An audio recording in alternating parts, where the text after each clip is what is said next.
Thierry, as usual, we should be live.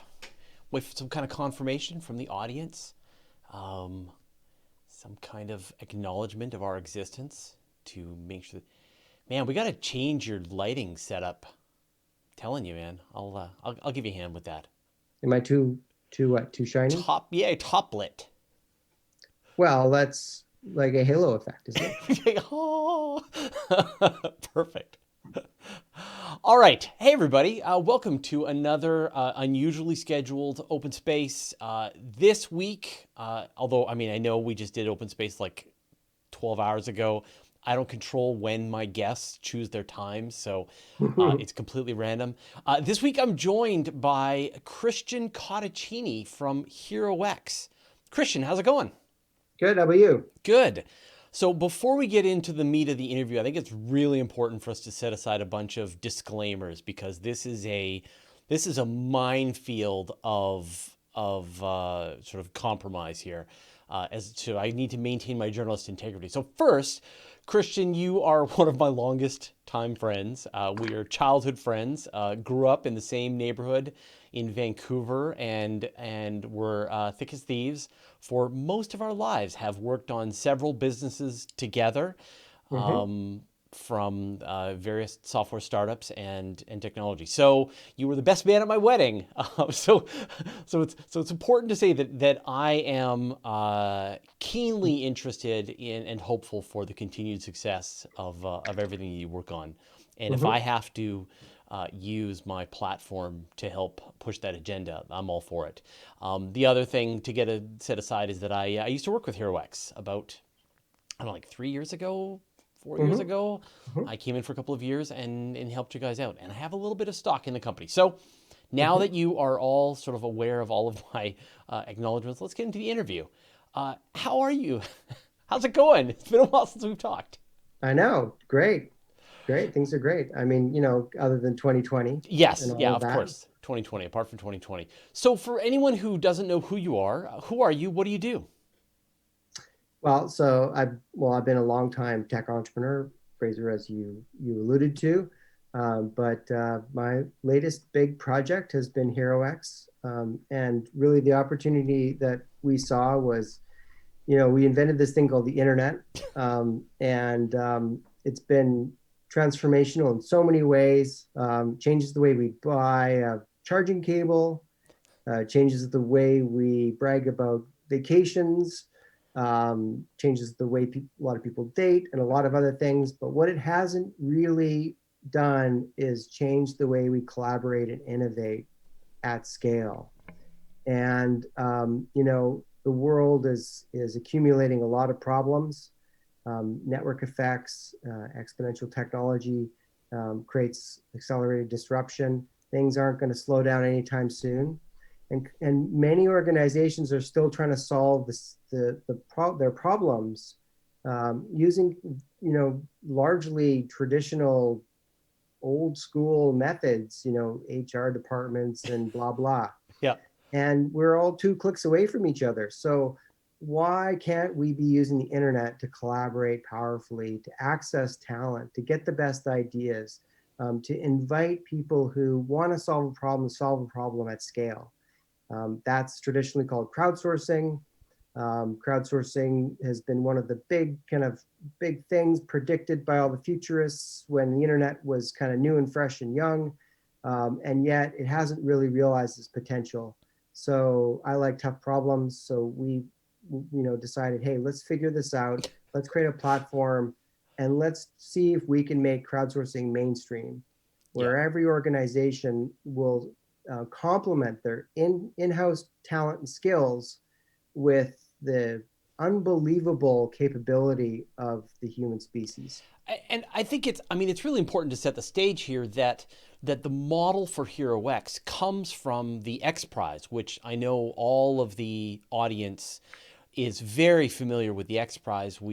The Ansari XPrize, of course, was the prize put forth by Peter Diamandis to send the first human powered or human spaceship past the Kármán line twice within 2 weeks, and that was won back in 2003, and it was a prize, $10 million, first organization to do it. The prize was won by Scaled Composites, and now it's turning into Virgin Galactic. And the XPrize has put out all of these various prizes over the decades, but there's only so many that they can handle, and it's a very time-intensive, very laborious process to run this prize. And so the idea was, can you crowdsource that whole process of prizes? Which I think the answer so far is probably. Yeah, well, you could simplify it down. What we're doing at HeroX is making the power of crowdsourcing that XPrize really pioneered in the early days, to make it available to everybody, every organization, governments, nonprofits, and to solve any problem at any scale and size, as long as it's ethical, legal, and safe. And that's really what we've demonstrated in our capabilities. So we do a lot of work in a lot of different fields, solving very big problems. How do you get a rover on Venus that doesn't immediately die? Right. How do you poop on the moon? To very narrow and weird problems. How do you make catfish less fishy? That's a thing. That's a thing. So that's a thing. Well, right. So let's talk about this idea of prizes versus traditional ways of getting innovation done in an organization. You talked about HR departments and research and development and stuff. So what is the old way that innovation, that an organization that wanted to solve some kind of technical problem would go about it? Mm-hmm. Well, so that can end up with a long answer. I would try to give you the quick version. Yeah, give me the quick version. Notes version. So first off, it's important to understand there's many forms of innovation. We categorize innovation into 3 different fundamental types of innovation. The one incremental innovation companies are really good at. Additive innovation, sometimes yes, sometimes no, depends on what they're adding and whether they've got the right skills and talent. And then the breakthrough innovation, not so much. And everybody, when they think about innovation, they think about breakthrough innovation. Well, it turns out that breakthrough innovation needs outside thinking. It needs to be outside the box. It turns out that thinking outside the box means you actually have to be outside the box most of the time, if the box is the building that your company works in, right? And so, a great way to look at this is, who's disrupted the space industry or let's call it car business, right? SpaceX, Elon Tesla, Musk, convenient, I know, but was he a car guy? Did he have gobs and gobs of experience in the autumn? No, he was an outsider. And it turns out that everywhere you look, there's a really common theme, which is the merging of disciplines, the taking a solution from one industry and applying it to another, outside thinking. These are all very common characteristics of innovation. And so, trying to simulate that inside your building is really hard. It's really, really hard. Why not do the innovation in its natural habitat, which is out here? And so, we look at it as, I love innovative companies. I love companies that are good at innovating in-house. There are going to be certain areas and certain problems where they're not getting good traction. Those are the things to put out and make open. And so even the most innovative organization should be looking at 10 to 20% of their R&D and their innovation being done in open innovation ways. That's kind of our model, right? It complements what they're doing in-house. But anybody who's been, you see the big car companies, you see the traditional rocket companies that are just getting lapped by these out of the box organizations that come out of nowhere. And yet that within those organizations, people have been attempting to change the direction of the ship. They've been presenting ideas for battery operated cars within GM. GM had the EV1 back in 98. they had the opportunity to do it, and yet what do you know, an outsider. And I think the issue is that an outsider has a really hard time getting traction, because it's not just about solving the problem, it's also about scaling up the business simultaneously to be able to have the two go hand in hand. And that's where you get this magic of having, say, Tesla and having Tesla in terms of cars and SpaceX in terms of rockets. So let's talk about, you talk about this idea of outsourcing innovation. How does a prize-based innovation differ from these traditional sources? Well, so if you're in a company, right? There's kind of traditionally there's kind of three ways to do innovation. You can do it internally. You can buy a startup, Right. acquire a startup, right? Or you can find a vendor, right? Maybe even a startup, and buy their product or license their stuff. And so these are all kind of they've been done a lot. They don't necessarily work too well around innovation. I mean, buying startups tends to not Yeah, you just work smother them. well. And when you buy them, you're paying like 99% of the cost is you're buying the business, right? You're buying the operations, and 1% is the innovation, et cetera, et cetera. So crowdsourcing acts as a middle solution that lets you kind of tap directly into ideas and innovation talent. It's messy.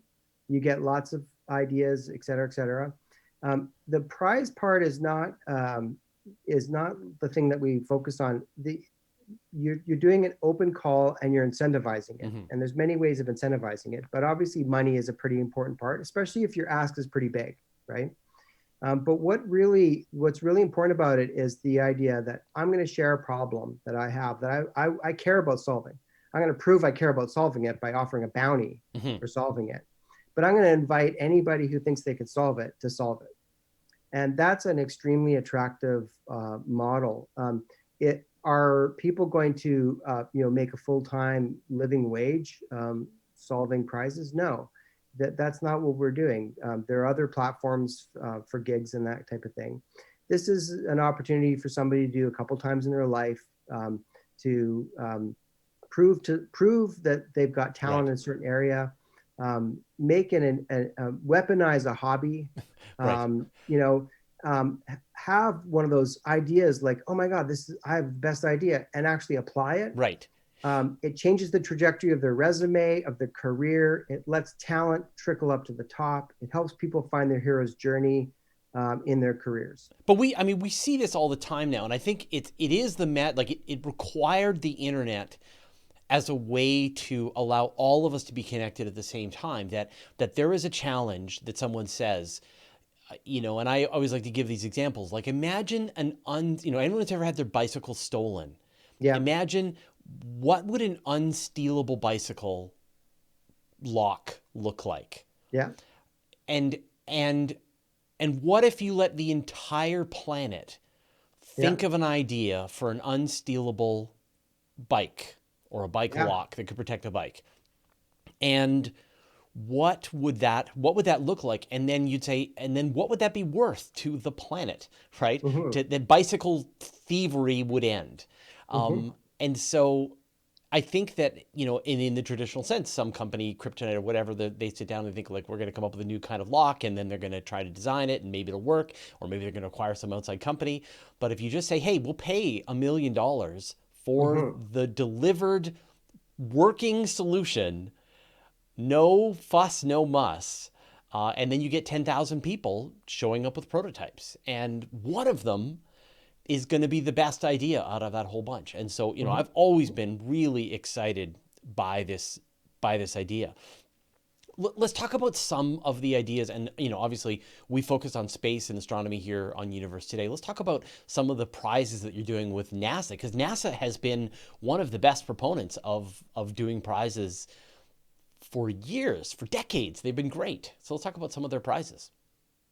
Yeah, that's great. So so NASA's been an early adopter of crowdsourcing. Many people don't realize this, and it really stems from their their culture that really started with the Apollo program, where they were given a mission, to put a man on the moon, and they realized they couldn't possibly do that by solving all the problems. So they basically did an early version of of sourcing at scale. I wouldn't necessarily call it crowdsourcing, but there was over 9,000 contractors, and many of them in competitive scenarios to disassemble this massive problem of how do we get a human on space and back alive with reams of tech that we don't even have, and how do we? And so they parallelized it, and that kind of created a culture, and it was successful, I might add. Yeah. And that created a culture there that now extends to NASA tournament labs and their Centennial Prize program of sharing their hard engineering problems with the world and incentivizing them. So we're doing lots of different projects with them. One of the more interesting ones that I really enjoyed was the Exploring Hell challenge, Yeah. which was, they're starting to develop plans for a Venus rover. Venus is, very hot and very high temperature. It's over 500 degrees Celsius and I think 990 atmospheres compared to Earth. So electronics fry there. So how is a rover going to move around? How is it going to detect the surface not get stuck on a boulder or fall into a hole? So Exploring Hell 1 focused on mobility and the ability to detect the surface around it. More of a steam pump problem, really. Yeah. But they put it out there, and we had some great solutions. These even some prototypes that were 3D printed and demonstrated. It was amazing to see those solutions, and these ideas are going to go into the engineering designs for NASA for that program. Yeah. We also did the Lunar Loot Challenge recently. Yep. Which was, and before that we did the Space Poop Challenge, but this one was now about, the program for the moon, which is instead of a long-term microgravity toilet, this is a short-term toilet that can handle number twos, both in microgravity and on the lunar surface, right, with the same device. And so just to be clear here, like NASA is looking for somebody to solve all of the myriad, as we know, toilets are the worst in space, and they're looking for a solution for how people are going to be able to go to the bathroom. And the winning team's technology will be incorporated into the toilet that flies to the moon and, used both on the way to the moon and also on the surface of the moon. It's amazing. Exactly, yeah. And then we have the Watts on the Moon Challenge, which we just launched, which is basically about power generation on the moon and how to make that scale. And that's actually a big one. That's a $5 million challenge. And then we also just recently launched phase 2 of the Honey, I Shrunk the NASA Payload Challenge. We did the first one, which was kind of a phase 1 ideation one, which was great, very successful. Phase 2 is much larger prize, $800,000, and to produce more of a proof of concept. And so, what was the goal? Sorry, with that competition. So the basic idea here is to help miniaturize payloads to make lunar exploration more effective. So it's got a lot of technical details, but they're basically looking for how can we really meaningfully reduce the payload for the different exploration goals that they have on the moon using miniaturization technologies, right, and other novel ideas. And that's what that's a lot of these are problems where outside the box thinking works really well. Where if you give it to a traditional engineer, they're going to give you a traditionally engineered solution. Yeah. And so, the beauty of what NASA does is they have their traditional engineering. They have rocket scientists. They have rocket scientists. Yeah. So plus the rocket science jokes working with them is fly hot and heavy, by the way. Of course. But and they're working on their traditional R&D programs. Crowdsourcing is the X factor. It's a way to come out and get those breakthrough ideas and then reduce them to practice, get a proof of concept, bring them to the engineers for that final refinement step of, because when you show an engineer that something is possible, they now have the raw ingredients to build it and make it reliable and safe and structurally sound, et cetera, et cetera. So that kind of dynamic, that co-innovation route is really successful for them. I might also add, by the way, that NASA Terminal Labs went through a 5-year cycle of projects that was funded for 5 years, and then that ended, and they went back to get more funding because they're a public organization. They have to, of course, lobby for funding, and as part of that, they had to do an impact assessment of, okay, well, how did this work? Yeah. And their results in terms of the impact of crowdsourcing and the return on investment, they were remarkably successful results that they had, both in terms of demonstrating that most of the best solutions came from non-experts, what people we would call our amateurs from the field, right? As well as the amount of the tech and ideas that were sourced that have made itself into real NASA R&D projects, and the huge cost effectiveness of crowdsourcing. So that led to them expanding their funding for crowdsourcing to a much larger level. So that, they've really proven the model of that in this open innovation approach really works. So just to be clear about this, then NASA will have some challenge that they're looking to accomplish, be it toilets on the way to the moon, or making smaller lunar payloads, because it costs something like it costs like something like $50,000 or $100,000 per kilogram to send a payload to the moon. It's really expensive. And so every gram that you can save on the cost of your mission is a huge savings in terms of your mission. And so you've got all these pieces and parts of the entire spacecraft that you then are having thousands of knowledgeable people. Maybe someone works in minimizing batteries, someone understands how to minimize support structures, aluminum, electronics, whatever, and they're able to go, oh, I know a way that you could reduce a little bit of weight off of the payload over here or over there or whatever, and then you can integrate that all back in and bring it around. So do you see this as being like you're tapping into this external brain for a portion of your innovation? You your challenge, you then go, hey, entire planet Earth, got any ideas? And then you bring it back in and you finish it off. Yeah, so like I said, I see crowdsourcing as complementary to the traditional R&D approaches. And the simplest way to look at it is, hey, if you have a business problem, a technical problem, or an opportunity, and you have you have a solution, you have an idea, you have the capability internally, and you're comfortable with that, good, you're done.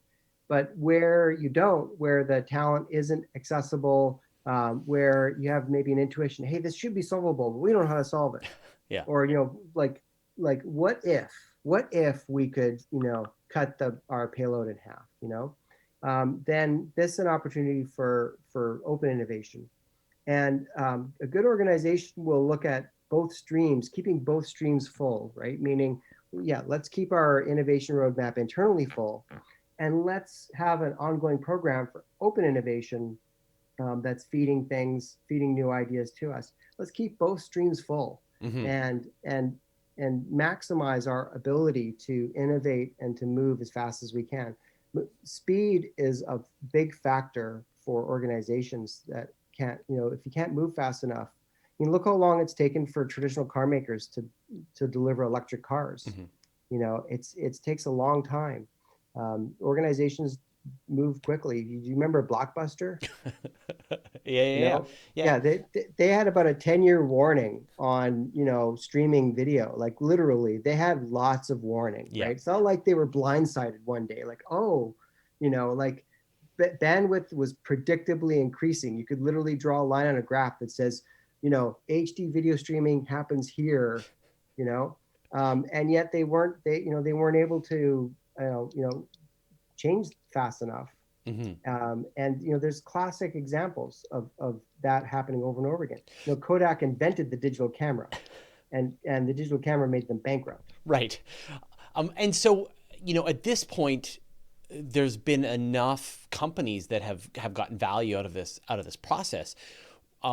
Do you see it sort of being like if you're running a company and you are starting to have, you saw what happened to the car companies, you saw what happened to Blockbuster, and you don't want this to happen to your organization. At what point, how do you think is the best way to fold in open innovation to your process? Yeah, that's a really good question. So like I said, we have this approach we call co-innovation, and there's a ton of organizations that help companies with innovation consulting type companies. We work with a lot of them. The bottom line is starting to get comfortable with using crowdsourcing. Crowdsourcing is a business strategy, but it's also a cultural shift. It's a lot of companies, the idea of sharing their problems openly, it's a big problem, right? I mean, NASA demonstrates the power of that, right? Like nobody goes and says, "Oh my God, NASA doesn't know how to poop in space." It's just they're like no. When you share a challenge about something, people, you earn the respect of people for having shared that challenge, and it intertwines your brand with the vision of what that solution would look like. So challenges are a really great way to share, innovation problems with the world. It's a brand friendly way, but companies need to learn and practice that, and they need to start seeing those opportunities internally. Without crowdsourcing in your head, you're not going to see the crowdsourcing opportunities inside your company. You need to start kind of changing your thinking about, hey, I wonder if we could crowdsource that. I wonder if we could crowdsource this. And that requires some practice. So, organizations should start practicing and experimenting with crowdsourcing and developing that strength, and start thinking overall about how they manage innovation in their company, because innovation can be managed. There is a methodology for doing that successfully. You can't just muscle through it or make it up or ignore it, because Yeah, you're going to get your ass anymore. handed to you. Yeah. Yeah, and I think that's, it really feels like at this point we've watched this play out so many times now. We've watched it play out again and again and again, which is that you were the incumbent. You had a vast chunk of the marketplace in terms of routers, or in terms of vehicles, or in terms of airplanes, or in terms of anything. And then especially when the barriers to entry are fairly low, like in terms of things like, I don't know, like, when you think about things like payment, there's all kinds of just so many different places where there is this constant evolutionary churn that's going on, and the incumbents are it's just a matter of time Yeah. before every part of what they do is dismantled by other hungrier competitors, and they just disappear into you know, they fade away into obscurity. And so I think that in the olden days, you could just ignore it, or acquire it, try to keep acquiring or shelving your competitors as they appear. But I think those old strategies just aren't viable anymore. Yeah. Um, Totally. TC Doom is saying open source everything. So what do you think about this? This version of innovation versus, say, the open source model of just making everything just public and then just doing it all out in the public. Well, open sourcing and crowdsourcing are, very similar in many ways. I'm a big believer in open source approaches, both for hardware and software. I'm a big believer in the concept that open wins. The more open you are, the more you're going to win in general. Crowdsourcing lets you be more prescriptive, and it crosses the organizational barrier better. Meaning, an organization like a NASA can have a mission that's very specific and organized, that they are going to need to maintain control over, and then they can use crowdsourcing and their checkbook to access the power of the crowd. eventually we'll start seeing open sourcing and crowdsourcing kind of merge a little in that open crowdsourcing can be a path to open sourcing in many ways, but the two are complementary to each other but solve different problems. Yeah. So you mentioned Hal McKinney is asking, are crowdsourced prizes only monetary? So you mentioned briefly that there are other kinds of awards beyond money. So what other things can people win by solving these problems? Well, good question. So the like I said, if people were to ask me about crowdsourcing, like, oh, can I make money doing crowdsourcing? I'd say, well, like we do innovation crowdsourcing, right? So there's lots of other forms of crowdsourcing, right? You can crowdsource car rides, you can crowdsource pet walks. So there's other forms, but innovation crowdsourcing, it's not you're not doing it for the money, right? Um, because it's a competition. So it's more about you know um, getting an opportunity to practice in the field you want to work. Maybe you're a student, an engineering student, and now there's this NASA engineering problem that happens to do something with the your PhD thesis you're going to do or something like that. Boom, or you did a project that was very similar to it, so you already have the problem 75% solved. Boom.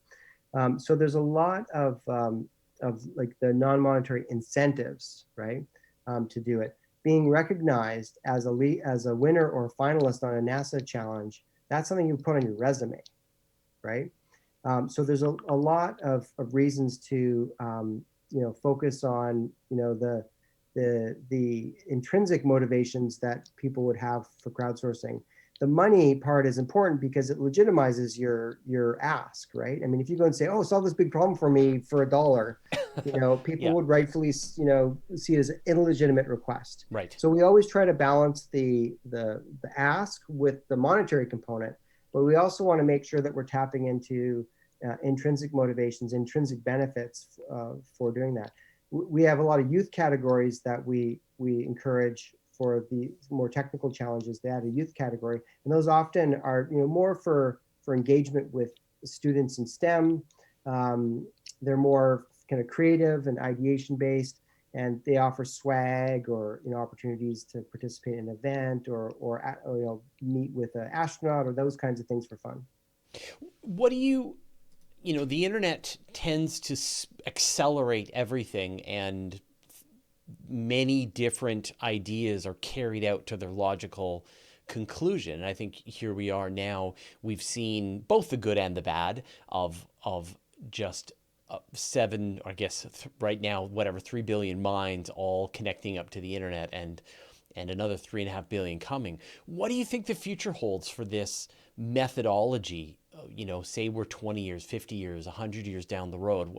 How does the future play out for this kind of innovation crowdsourcing? Well, I think that I mean it could go in a couple of different ways, and different organizations will lean into it more than others. But I would say that crowdsourcing, will start becoming more of a mainstream approach that organizations use, and the ability to get like customer complaints are one thing, but what about customer enhancements to your dashboard UI, right? Like it's going to become more fluid, and there's going to be more of a collaborative relationship between organizations, companies, and their customers and other stakeholders. And that'll happen in ways that are running on platforms. It's basically, think about it as like it's the sharing mind economy, right?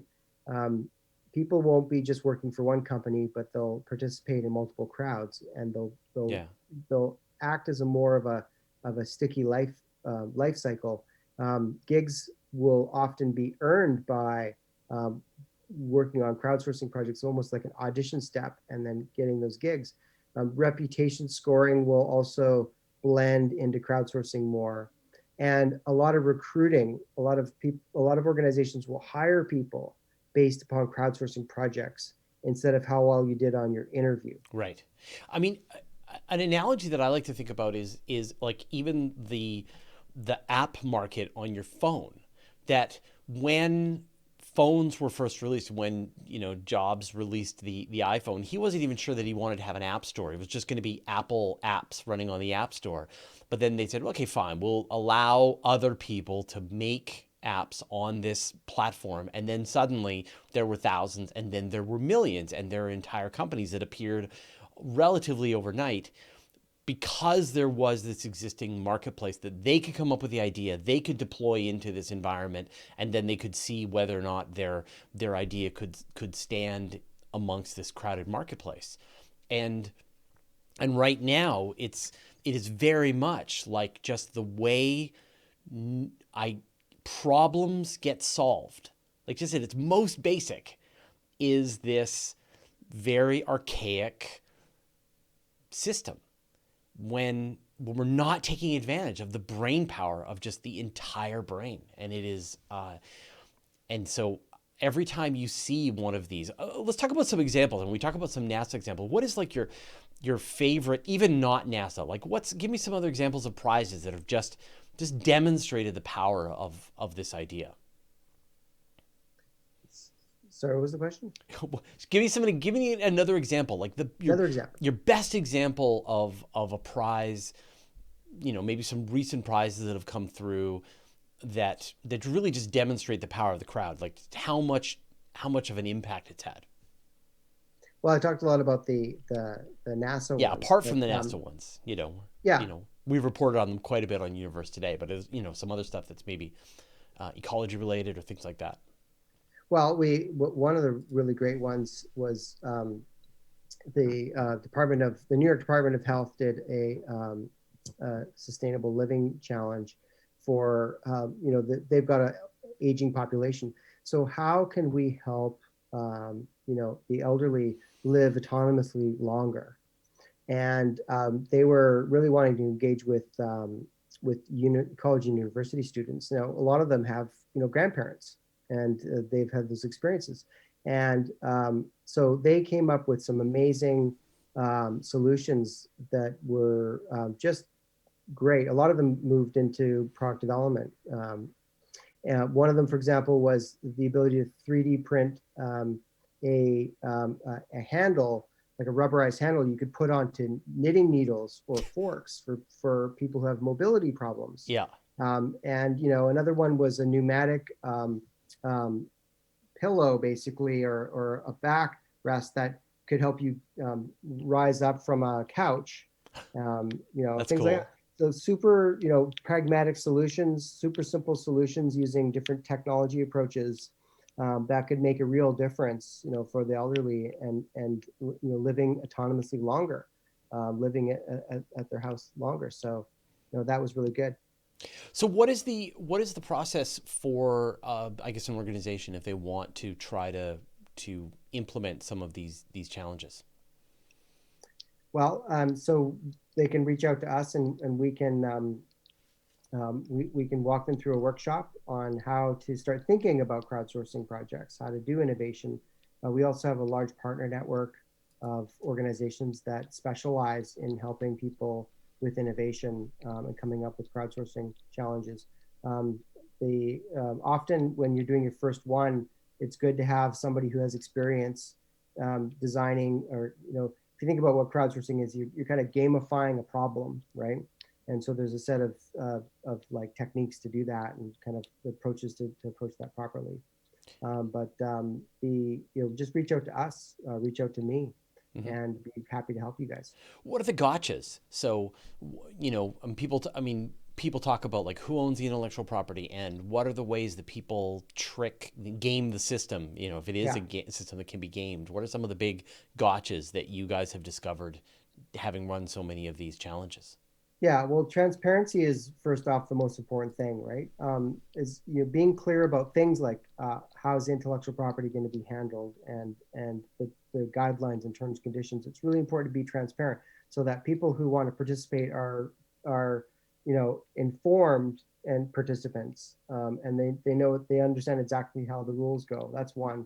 The other one is to make sure that the evaluation criteria for submissions is closely matched up to your business problem, and has objective measurements, right? So that you don't end up with a solution that meets the goal criteria for the challenge, but is otherwise useless, right? So there's a lot of those elements as well that need to be followed. The incentivization is really important, right? Is can you how best can you motivate people to participate?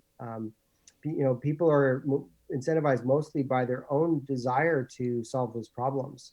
They're not really interested in solving your problem. They're interested in solving their problem, and that gets in their head, right? So there's a way to to make the problem more more objective and open, that really engages with people's creativity. Yeah, yeah. Um, awesome. Well, I don't want to take any more of your time. I know you're a busy guy, but if people are interested in participating in a challenge or setting up a challenge, where should they go? HeroX.com. Right Go to on. HeroX.com and you can browse our challenges, explore all the challenges that are there, and you can also learn about how to launch your own challenge. And right now there are like a bunch of NASA challenges open and available, right? That people can. Absolutely, yeah. Yeah. Like I said, we just launched several. Watts on the Moon, the Honey I Shrunk the Payload are two exciting ones. Yep. We've got several others as well. Yeah. Awesome. All right, Christian. Thank you so much for taking the time to chat with us today, and good luck with HeroX. Awesome. All Thank right. you. Thanks. Okay.